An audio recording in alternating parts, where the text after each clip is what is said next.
was their final straw. And I'm talking about, I saw some fans yesterday that were like, I watched her play in high school, and I cannot stomach this any longer. And they understand why she crashed out, but they don't want to watch her crash out. And look, it's understandable. I get that. I do get it.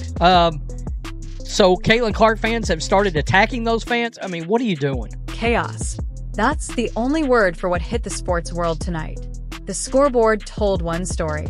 A record-breaking 45 points, 10 assists, the first stat line like it in league history. But the real story was happening far from the cameras, behind closed doors, where things were falling apart fast. For weeks, this league sold itself as ready for the spotlight. Tonight, that story fell apart. Because here's the hard truth. You can build a billion-dollar business around one superstar, but if you don't protect her, everything you built comes crashing down. Minutes after the final buzzer, insiders started talking. And what they said sent shockwaves through every boardroom watching. Sponsors were stunned. Executives scrambled, because this wasn't just poor planning anymore. The league had failed to protect the very player keeping their business alive. To understand why things are falling apart, you have to look at what's been happening on the court for months. The way this superstar has been officiated has been a quiet scandal. This wasn't tough defense. This was targeted, hard fouls, shvees nobody called, hits designed to wear her down physically and mentally, and the referees kept looking the other way. NBA, spurred by a recent play involving Indiana Fever star guard and Alyssa Thomas. Quote, ultimately, the issues around Caitlin Clark are largely about, not largely about officiating.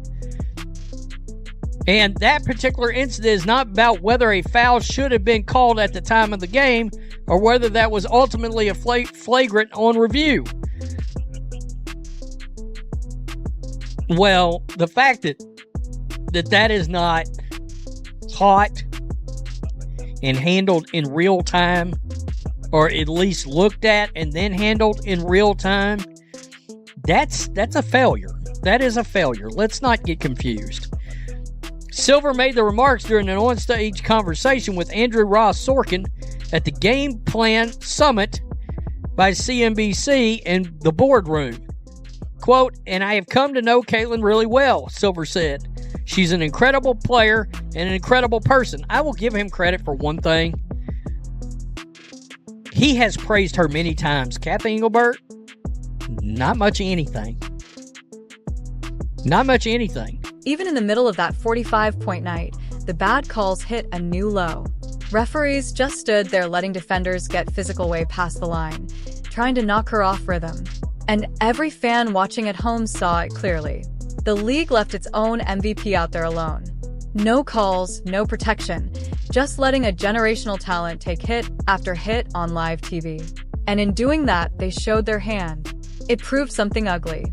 They'd rather watch their biggest star get worn down than admit the old system can't keep up anymore. But the real gut punch didn't come from the court. It came from the top. NBA Commissioner Adam Silver had to step out and address it directly, and what he said caught front offices completely off guard.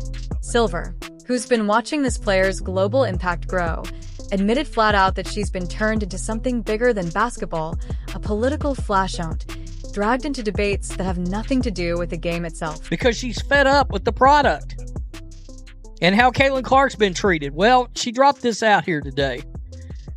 I'm one of the fans who flew to Indiana with my family and attended the All-Star game. I bought multiple jerseys, traveled to watch the Fever on the road. I spent thousands supporting this team because I genuinely believed in what they were building. Never in a million years did I think I'd go from being one of the organization's biggest supporters to being this deeply disappointed in the way it's being run.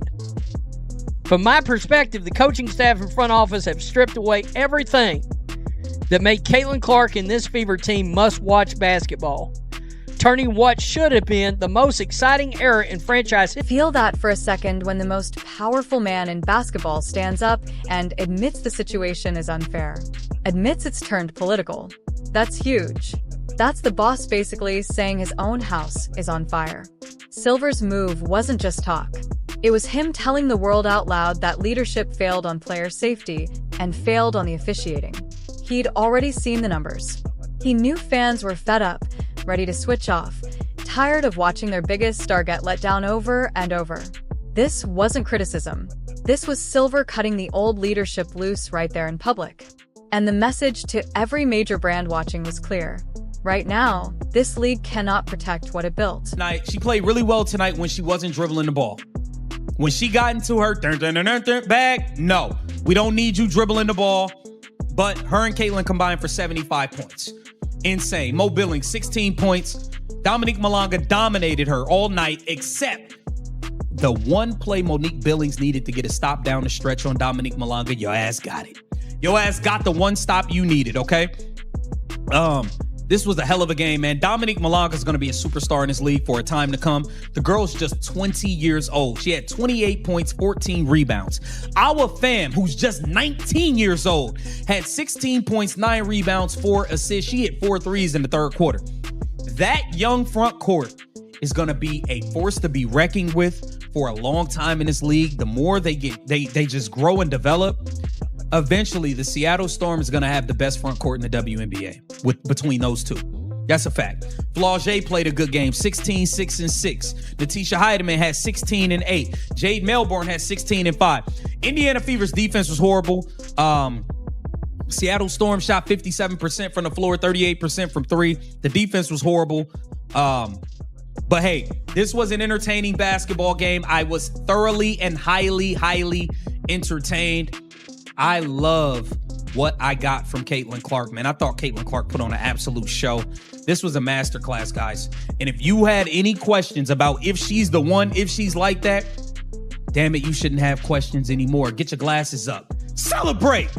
Caitlin Clark proved why she is the most exciting, the most entertaining. Right there. That's the exact moment the nightmare every executive feared became real. With the league now looking broken and unsafe, unable to protect its own biggest star, a rival saw the opening and took it. The WPBA, the Women's Premier Basketball Association.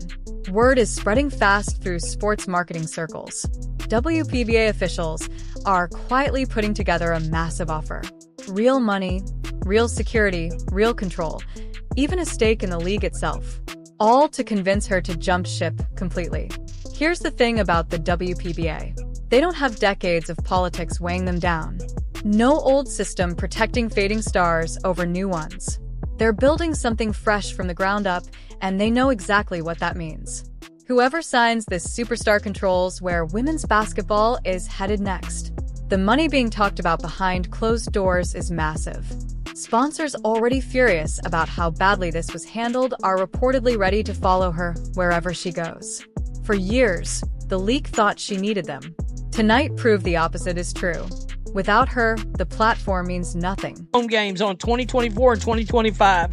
I haven't spent a dime in 2026. Wow.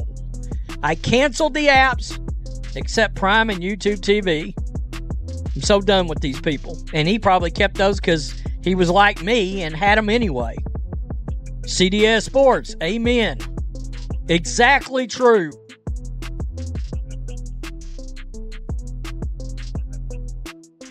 He said Steve Payna, I was going to drive 4.5 hours to see the Fever and the Dream. I decided against it due to Methany White's system. Carnivore, Evelyn, terrific read. You're so spot on. Well said.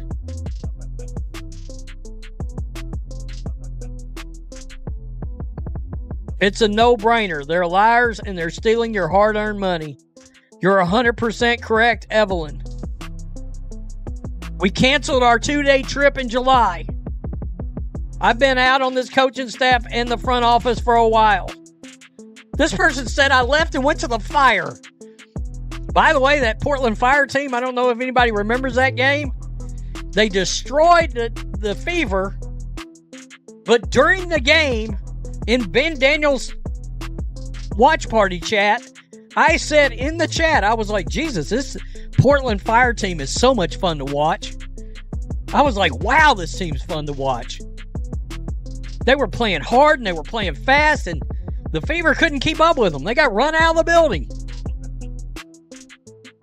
Now we're watching a system on the edge of total collapse. The league is out of moves. They tried playing down her milestones. They let her get hit and hit again, hoping it would slow her down. They hid behind PR statements hoping it would buy them time. But you can't spin your way out of this one. 45 points, 10 assists, a franchise record, and now a full-blown revolt from sponsors and rivals alike. That's not something a press release can fix. If the league doesn't act now, clean out the bad coaching, fix the officiating, actually protect its players, they're going to lose the biggest star the sport has ever seen. And she won't walk away alone. The money, the brands, the momentum, all of it goes with her. Team lead, 106. Who got fouled? Monique Billings got fouled. So Monique Billings got fouled. I want to see what they're saying online. I know, like, if you're a Caitlin Clark fan right now. Oh, we didn't even mention Caitlin Clark made history, too. Caitlin Clark made history today. Caitlin Clark has made history today, guys. Guys, watch this. Watch this three right here. Hey. This just happened moments ago. This is why I immediately came to... Johnson pokes it away. Look at this. Look at this. Look at this. Look at this. Oh, my God. Oh, my God. I don't even think Steph Curry could do that. Oh, my. Off the dribble, fade away three. Look at Caitlin Cook. What is we saying? All right, guys, I got to go back to the game cast. Oh, my God. They didn't let him score 105 to 106. What just happened? Fever defensive team rebound. Dribble the clock out. Dribble the clock out. Fever full timeout. She called a timeout. Okay, she already did that. She already called a timeout. She already did that. All right, going back to Caitlin Clark making history. I believe this might be a timeout. Yeah, Caitlin Clark showed up and showed out today, bro. I ain't gonna hold you. 40 ball. 40 ball, bro. Not tweeting until Caitlin Clark scored 40 with 5 assists. Caitlin Clark now has the most points in a single game by a Fever player with 41. Caitlin Clark made double history. She now has the most points in a game, more than any other Fever ever, including Kelsey Mitchell. The ball all herself. Kelsey Mitchell played good today, too. She did. I ain't gonna hold you. Clutch Clark, look. Watch this, bro. We gotta see it again, bro. Look at this. Oh, my God. 107. It is over, bro. It is over. Stephanie White tried. She tried. Power just shifted, and nobody in the old system can do a single thing about it. The throne has changed hands, and the people who used to run this game are standing there watching it happen, completely helpless. So let's talk about it. What is your honest gut reaction to everything you just saw tonight? Because this wasn't a normal night in basketball. This was a system cracking open live in front of millions of people. Think about what actually happened here. A record-breaking performance, 45 points, 10 assists. A night that should have been pure celebration turned into the biggest scandal this league has seen in years. And it wasn't because of anything she did wrong. It was because the people running the show couldn't or wouldn't protect their own superstar. Now, ask yourself the real question. Did Adam Silver just blow up the league's credibility for good when he stepped out and admitted the truth? Or is there still some way for the front office to patch this up and save face? Because right now it doesn't look good. When the top executive in the sport publicly says the system failed, that's not a small crack. That's a foundation starting to give way. And here's what makes this even bigger. This isn't just a basketball story anymore. This is a business story. This is a story about power, about leverage, about who really controls the future of the sport. A rival league is already circling. Sponsors are already talking. Money is already moving. And once money starts moving, there's usually no turning back. So here's what we want to know from you. Do you think she stays and fights for a league that just failed to protect her? Or do you think she walks, takes her value with her, and lets the old system pay the price for its own mistakes? Drop your honest opinion in the comments right now. We want to hear it. No filter, no holding back. And if this story genuinely shocked you the way it shocked us, do us a favor. Hit that like button. It actually helps push videos like this out to more people who need to see it. Hit subscribe and make sure notifications are turned on because this story is far from over. There's more coming, and you don't want to miss the next update. Most importantly, share this with someone who actually cares about this sport, a real fan, someone who's been watching, who understands what's at stake here, and who deserves to know the truth about what's happening behind the scenes. Because tonight wasn't just a game. Tonight was the moment everything changed, and we'll be right here bringing you the next update the second it breaks. Thanks for watching. We'll see you very soon.